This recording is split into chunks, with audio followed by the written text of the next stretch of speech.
Hey, everybody. Welcome, welcome, welcome. It's so great to have you here. I'm Dr. Pat. I'm joined by Robert Schoenfeld. Today, we are talking about the art of powerful living radio, but today's topic is the art of powerful joy. For the love of joy. And by the way, for those of you that know who Robert is, that is the title of his hit book, For the Love of Joy. Today's show is also on Facebook Live. And for those of you that are thinking, what is the Facebook Live thing? I got to tell you, I'm trying to figure out what Facebook Live is myself.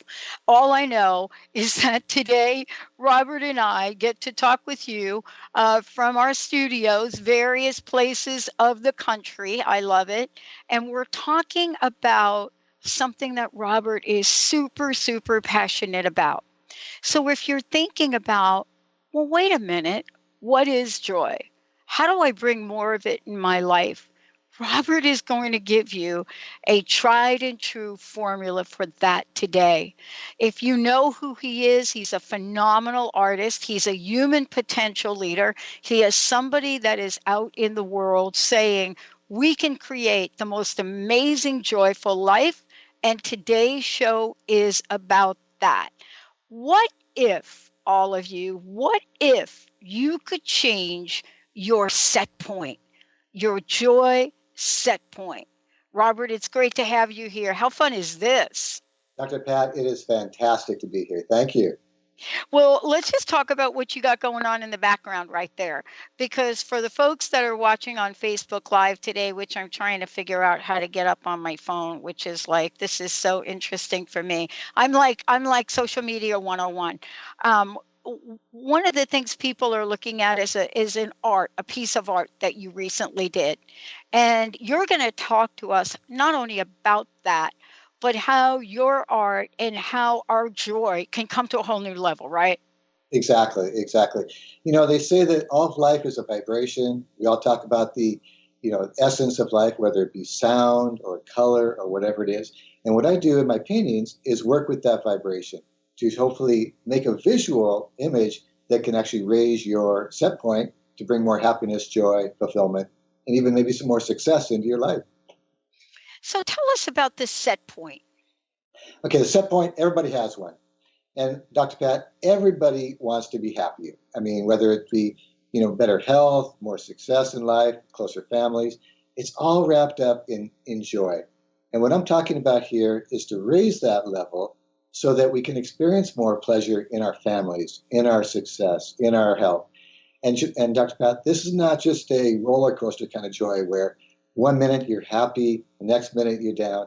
This is more of a core joy where your full essence is lifted up, and so that you are beaming and you have that brightness in you, and it comes from the inside, and it's a constant.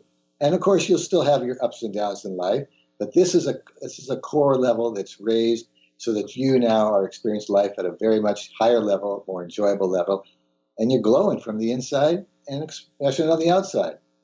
Well, when you wrote your book, For the Love of Joy, you've outlined, what I call a formula for, joy success, let's call it. Because, so many of us have gotten out there, we've tried, we thought we were, had the zone that was going on with that. We thought we had that set point you were talking about. But guess what? We did not. What is it that you've discovered about joy that allows us to have a fuller expression of it? So that's the whole idea. It's where one puts their focus. And Dr. Joy, a lot of us have stress in our lives, whether it be political or whatever. If we take our focus off of these things and put it on the story we want to have in our lives, the magnificence we want to have in our life, the vision that we have for ourselves, to express our dreams, express our desires, to live our voice, to live our freedom, to live our beauty. This is the expression of full joy, and this is how you raise your set point. Okay. So when I think about this, and I think about the many things that happen in our lives day in, day out, you know, what are the three things we could do today to raise that set point up? How do we look at making an adjustment to that set point today. Because many people listening to this, Robert, may not know enough about your work or what a set point is. But clearly, if I look at the painting behind you right there, kind of you and I have these things that we do. And when we do them, there's nobody that can mess with our joy, right? Well, I wish that was true. Dr. Pat, there's always bumps in the road, and there's always slow traffic, and there's always, someone put a dirty dish, or whatever it might be that No, triggers. no, not the dirty dish thing. No way. No way is the dirty dish thing. But I understand what you mean. Exactly. So I'm not talking about a utopia here, although I would love for us to move into more of a life like that. We still live in a real world, but yes, there are definite things we can do. One is lower your stress. And one thing that I highly recommend, turn off your TV or even get rid of your TV.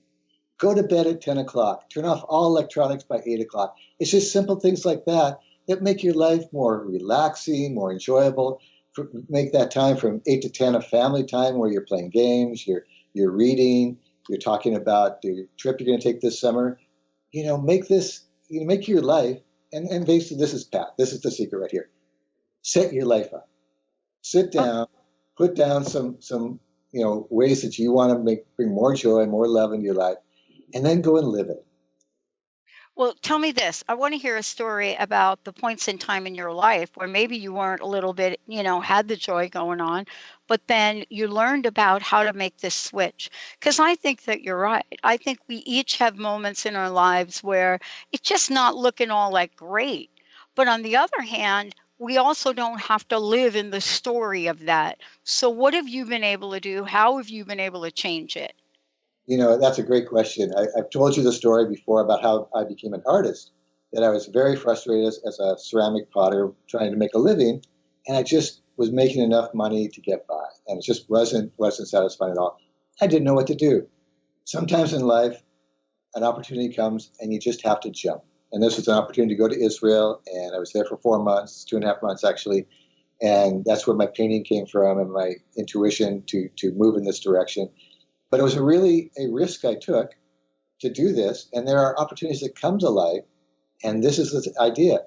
Life gives you these opportunities, and it's really up to you to have the focus, the strength, and the courage to jump into them, and jump into them with a smile and both feet, you know?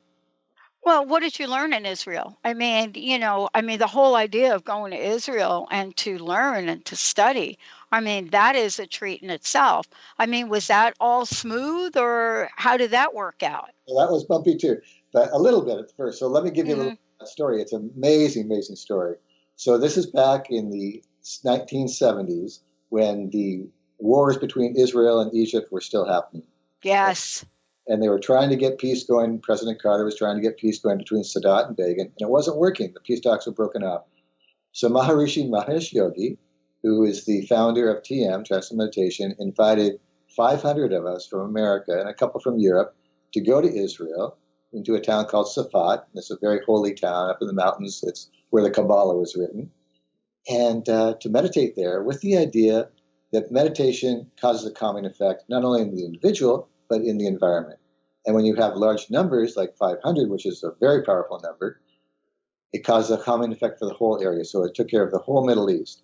And so we were there for 2.5 months, and we meditated day and night, and we learned programs called the cities, which is an advanced technique. And while I was there, it was, you go through what's called unstressing. There's, you've got 30 years of stress in you, and it just helps to relieve it all. But while I was there, I was given a gift. And you see the painting on my right side here, the colors that you see in this painting here were given to me visually. So my eyes were closed and meditating, I would see these colors. And it Wow. was a beautiful, beautiful gift to me. It Wow. was very euphoric. And this was part of my set point too. It just gave me that confidence and that beauty inside to know that I can go back to Seattle, paint, and be very successful. But the other gift was, while we were there, within a month, the talks were back on. And within 2 months of us being there in Israel, they had initialed the peace treaty between Israel and Egypt. So it was a win-win in all directions. But it was a risk. I jumped on it and came back just glowing. I love this because, one of the things we're looking at is, how do we include in our lives the things that we totally love? And how do we know that if we do that, Robert, things are going to turn out the way we want? And the reason I love this question is because part of this is that if I truly do what I love and I experience what I love, how can I be sure that the rest will be taken care of? Now, I know when we come back from break, we're going to talk about the colors. We're going to talk about the colors of joy. We're going to show and share our experience on how we can move through these colors, what they mean, and how we can tap into them to not just change where we are in any given day, but truly use what you've created as a tool for our lives. Let's take a short break, everyone. We'll be right back.